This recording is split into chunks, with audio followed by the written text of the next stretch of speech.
കൂട്ടുകാർക്ക് നല്ലൊരു ദിവസം ആശംസിച്ചുകൊണ്ട് മാമ്പഴത്തിന്റെ പുതിയ വീഡിയോയിലേക്ക് സ്വാഗതം. നമുക്ക് നേരെ ആദർശിന്റെ നയനയുടെ ഒക്കെ ഇന്നത്തെ ഒരു അടിപൊളി വിശേഷത്തിലേക്ക് അങ്ങോട്ട് പോയാലോ. ഇന്നത്തെ വിശേഷത്തിൽ കാണിച്ചിരിക്കുന്ന മുത്തശ്ശൻ ആദർശനോട് പറയണ അന്നേരം താമസിക്കേണ്ട, കേക്ക് കട്ട് ചെയ്തോളാൻ പറയണ. ഇത് കേട്ടപ്പം ആദർശ് പറഞ്ഞു, അത് വേണോ മുത്തശ്ശ, മുത്തശ്ശനും മുത്തശ്ശിയും കൂടെ കേക്ക് കട്ട് ചെയ്താൽ മതി എന്ന് പറയണ. ഈ സമയത്ത് അനൗൺസ്മെന്റ് ചെയ്യുന്ന അയാൾ പറഞ്ഞു, അത് പറ്റില്ല, നിങ്ങൾക്ക് വേണ്ടിയിട്ടല്ലേ ഡിന്നർ ഒരുക്കിയേക്കുന്നേ, നിങ്ങൾ രണ്ടും കൂടെ കേക്ക് കട്ട് ചെയ്യാൻ പറയണം. അങ്ങനെ മനസ്സില്ല മനസ്സോടെ ആദർശ് നയനോടൊപ്പം നിന്ന് കേക്ക് കട്ട് ചെയ്യുവാണ്. കേക്ക് കട്ട് ചെയ്തിട്ട് ഇങ്ങനെ നോക്കി നിൽക്കുന്ന ആദർശ് നോക്കിയിട്ട് മുത്തശ്ശി പറഞ്ഞു, നീ എന്താ മോനെ ഇങ്ങനെ നോക്കി നിൽക്കുന്നേ, നയനയ്ക്കൊരു പീസ് എടുത്ത് കൊടുക്കാൻ പറയണം. പിന്നീട് നയനയുടെ വായിലേക്കൊക്കെ വെച്ച് കൊടുക്കുക. ഇതെല്ലാം കണ്ട് ദേവയാനി ഇങ്ങനെ ദേഷ്യപ്പെട്ട് ഇങ്ങനെ നോക്കുകയാണ്. ആദർശിന് മനസ്സിലായി അമ്മ തന്നെ ദഹിപ്പിക്കും പോലെയുള്ള നോട്ടം നോക്കുന്നുണ്ടെന്ന്. പിന്നീട് ഹോട്ടലിൽ അയാൾ വന്നിട്ട് പറഞ്ഞു, അതെ ഇവിടെ ഒരു നിയമമൊക്കെ ഉണ്ട്, ഈ ഡിന്നർ ഒരുക്കിയൊക്കെ ആർക്ക് വേണ്ടിയാണ്, അവര് ഡാൻസും പാട്ടും ഒക്കെ നടത്തുമെന്ന് പറയാണ്. അതെ ഒരു പാട്ട് അങ്ങോട്ട് ആയാലെന്ന് ചോദിക്കണം. അപ്പൊ ആദർശ് പറഞ്ഞു, അതിന്റെ ഒന്നും ആവശ്യമില്ലെന്ന് പറയണം. മുത്തശ്ശി പറഞ്ഞു, ഇതെന്താ ആദർശം ഇങ്ങനെയൊക്കെ, നീ അങ്ങോട്ട് ചെല്ലാൻ പറയണം. അങ്ങനെ നയനയുടെ ഒപ്പം ആദർശം കൂടെ സ്റ്റേജിലേക്ക് അങ്ങോട്ട് ചെല്ലുക. സ്റ്റേജിൽ ചെന്ന് കഴിയുമ്പോഴത്തേനും പാട്ടിന് പകരം നയന ഡാൻസ് ചെയ്യുവാണ്. നല്ലൊരു അടിപൊളി പാട്ടിനൊപ്പം നയന ഡാൻസ് ചെയ്യുക. ആദർശന് അതിന്റെ ഒപ്പം കൂടേണ്ടതായിട്ട് വന്നു. ഇല്ലെങ്കിൽ പിന്നെ എല്ലാവരും എന്ത് വിചാരിക്കും, തന്റെ മുഖത്ത് ദേഷ്യവും സങ്കടമൊക്കെ കണ്ടിട്ടുണ്ടെങ്കിൽ എല്ലാവർക്കും പെട്ടെന്ന് എന്തെങ്കിലും മനസ്സിലായാലോ. അതൊക്കെ ഓർത്തിട്ട് ആദർശ് അവിടെ ഒന്ന് നിന്ന് നയനയുടെ കൂടെ ഒന്ന് ഒപ്പിച്ചെടുക്കുകയാണ്. പിന്നീട് അവിടെ നിന്ന് ഇറങ്ങിക്കഴിഞ്ഞപ്പോൾ അതിന് ആദർശിന്റെ മുഖം അങ്ങോട്ട് മാറി. ഇപ്പൊ നിനക്ക് സന്തോഷമായല്ലോ എല്ലാം ഒപ്പിച്ചു വെച്ചപ്പോ. അതിന് ഞാൻ എന്ത് തെറ്റിയെന്ന് ആദർശേട്ടൻ പറയണേ, ഒന്നും ഒരു തെറ്റും ചെയ്യാത്തൊരു കൊച്ചു കുഞ്ഞ്. അപ്പോഴേ ഞാൻ പറഞ്ഞ, അതെ എന്നെ പറഞ്ഞാ മതി, നിന്നെ വിളിച്ചോണ്ട് ഇങ്ങോട്ട് വന്നേ എന്നും പറഞ്ഞിട്ട് വീണ്ടും കഴിക്കാനായിട്ട് വന്നിരിക്കുകയാണ്. ഈ സമയം നയനയ്ക്ക് വല്ലാത്തൊരു സങ്കടമായിരുന്നു. അപ്പൊ നയനയാണ്, ഞാൻ ഒന്നും ചെയ്തിട്ടില്ലെന്ന് പറഞ്ഞില്ലേ ആദർശേട്ടാ, പിന്നെ എന്തിനാ എന്നെ എങ്ങനെ എപ്പോഴും ഇങ്ങനെ കുറ്റപ്പെടുത്തിക്കൊണ്ടിരിക്കണമെന്ന് ചോദിക്കണം. ഒന്നും ചെയ്തിട്ടില്ല എന്നും പറഞ്ഞുകൊണ്ട് ആദർശ് നയനക്കിട്ട് തോണ്ടു കൊടുക്കണം. നയന ഇങ്ങനെ ഒന്നും മിണ്ടാതെ കഴിച്ചുകൊണ്ടിരുന്ന സമയത്ത് ആദർശനായിട്ട് ഇഷ്ടപ്പെടാതെ വന്നപ്പോഴാ ആദർശ് അങ്ങനെ ചെയ്തേ. പെട്ടെന്ന് നയനെ അങ്ങ് ചാടി എഴുന്നേക്കുക. പെട്ടെന്ന് ഈ കൈ കൊണ്ടൊന്ന് നേരത്തെ വെട്ടിയപ്പോഴത്തേനും നമ്മൾ ആരും ഞെട്ടിപ്പോലോ, അങ്ങനെ ഒരു ഞെട്ടലുണ്ടായതാണ് നയനയില്.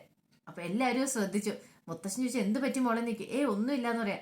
ആദർശ് പെട്ടെന്ന് പറഞ്ഞു, എന്റെ കൈ ഒന്ന് കൊണ്ടാന്ന് പറയാം. ഈ പ്രായത്തില് ഇതിങ്ങനെയൊക്കെ പതിവുള്ള, കല്യാണം കഴിഞ്ഞിട്ട് അധികം നാളായല്ലോ എന്ന് പറയണം. ഇത് കേട്ട് കഴിഞ്ഞപ്പോ എല്ലാരും കൂടെ പൊട്ടിച്ചിരിക്കുക. ആകപ്പാടെ ചമ്മിപ്പോയി ആദർശ്. ഇത്ര ഒട്ടും പ്രതീക്ഷയില്ല. ഈ സമയത്താണ് നവ്യക്ക് പെട്ടെന്ന് ഛർദ്ദിക്കാൻ തോന്നിയത്. നവ്യ പെട്ടെന്ന് അങ്ങോട്ട് വായും കുത്തി അങ്ങോട്ട് എഴുന്നേറ്റ് പോവാ. അപ്പൊ അബിയുടെ മനസ്സിൽ എടുവെട്ടി. അപ്പം ജലജ പറഞ്ഞു, എടാ മോനെ നീയും കൂടെ പുറകെന്ന് ചെല്ലാൻ പറയാണ്. അപ്പൊ അബിയും കൂടെ ചെന്നു. അബി എന്നപ്പത്തിന് ഓക്കാനിക്കുവാണ് നവ്യ. എന്നിട്ട് എന്ത് പറ്റി നവ്യ, എന്തെങ്കിലും പ്രശ്നമുണ്ടോ എന്ന് ചോദിക്കണേ. ഒരു കുഴപ്പമില്ല, എന്തോ ആ ഫുഡ് അങ്ങ് മനസ്സിൽ പിടിച്ചില്ലാന്ന് തോന്നേ. അല്ല എന്തെങ്കിലും വയറുവേദന എന്തേലും ഉണ്ടോ?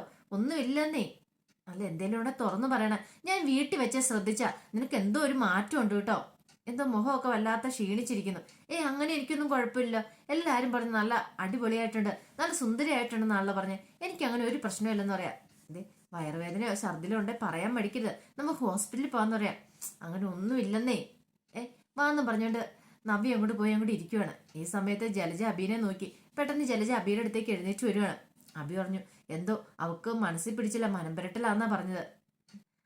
അപ്പൊ ഇത് ആദ്യത്തെ തുടക്കമായിരിക്കും, ചിലപ്പോ മരുന്ന് പ്രവർത്തിച്ച് തുടങ്ങുന്നുണ്ടായിരിക്കുള്ളൂ. കുറച്ച് കഴിയുമ്പോഴത്തേനും നമ്മൾ ആഗ്രഹിച്ച പോലെ നടക്കും മോനെ.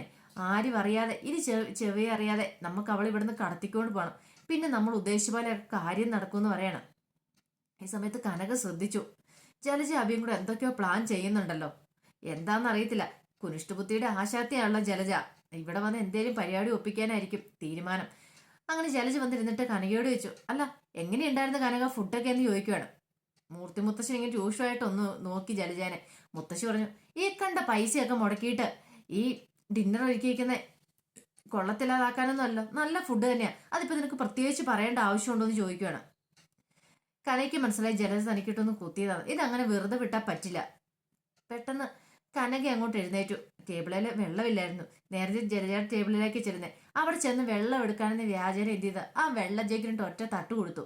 അവിടെ ഇരുന്ന ഗ്ലാസ് എല്ലാം കൂടെ കനകയുടെ മൃതത്തേക്ക് മറിഞ്ഞു വീഴുവാണ്. കനകയുടെ സാരി ഫുള്ള് നനഞ്ഞ് അതേ മൊത്തം ജ്യൂസൊക്കെയായി. ജലജയ്ക്ക് അങ്ങോട്ട് ദേഷ്യം വന്നു. ജലജ അങ്ങ് ചാടി എഴുന്നിട്ട്, നീ എന്ത് പരിപാടിയായി കാണിച്ചതെന്ന് ചോദിക്കുകയാണ്. അത് പിന്നെ സോറി കേട്ടോ, അറിയാതെ പറ്റിപ്പോയതാ. എന്ത് പറഞ്ഞാലും ഒരു സോറി ഉണ്ട്. ഒരു കാര്യം ചെയ്യാം, ഞാനോട് കഴുകാൻ വരാം, ഞാൻ കഴുകി തരാന്ന് പറഞ്ഞ. നീ കഴുകാനൊന്നും വരണ്ട, നീ കഴുകുമല്ല, നീ കരണ്ടുവാ ചെയ്യുന്നതെന്ന് പറയാണ്. മുത്തശ്ശി വെച്ച് കരണ്ടുവാ അതെന്നാ? ഒന്നും പറയണ്ടെന്ന് പറയണ. പെട്ടെന്ന് തന്നെ കനക പറഞ്ഞു, അതെ ഞങ്ങളുടെ രണ്ടുപേരുടെ സാരി ഉണ്ടല്ലോ ഒരു എലി കരണ്ടെന്ന് പറയണം. മുത്തശ്ശൻ ചോദിച്ചു, എലിയോ? ആഹാ, ഇത് അത്ഭുതമായിരിക്കുന്നില്ല, ഇന്നും ഇതിനു മുമ്പ് അങ്ങനെ എലിശല്യം ഒന്നും ഉണ്ടായിട്ടില്ലോ എന്ന് പറയണം. ജലജ പറഞ്ഞു, ഇതൊരു തൊരപ്പനെലിയാന്ന് പറയാണ്. കാര്യങ്ങൾ മനസ്സിലായി എല്ലാവർക്കും. കാരണം അവർ രണ്ടുപേരും എപ്പോൾ നോക്കിയാലും കീരിയും പാമ്പുവാന്നുള്ള കാര്യം. ജലജ ദേഷ്യപ്പെട്ട് അങ്ങോട്ട് വാഷ് ചെയ്യാനായിട്ട് അങ്ങോട്ട് പോവാണ്.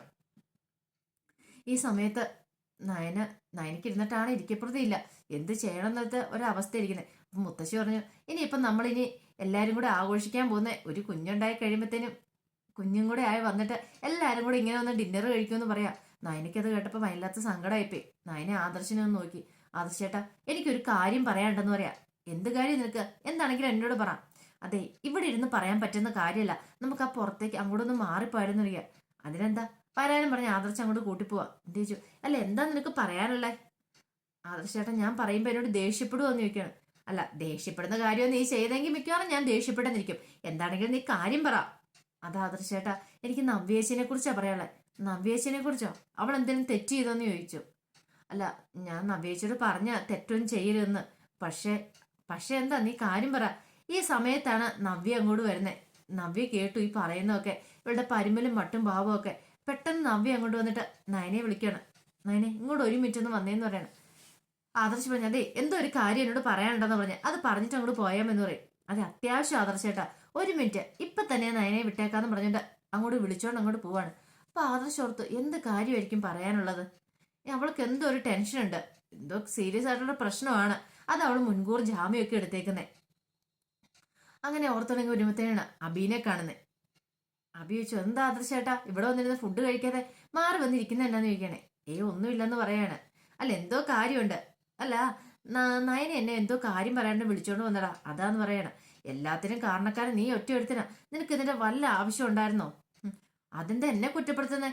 ഏട്ടനല്ല പറഞ്ഞേ നയനേച്ചിക്ക് വേണ്ടി ഡിന്നർ ഒരുക്കണമെന്ന്. അതുകൊണ്ടല്ല ഞാൻ ഡിന്നർ ഒരുക്കിയെന്ന് ചോദിക്കണം. ഡിന്നർ അതുകൊണ്ടെന്നാ എല്ലാരും കൂട്ടി അവളും കൂടെ വന്നു.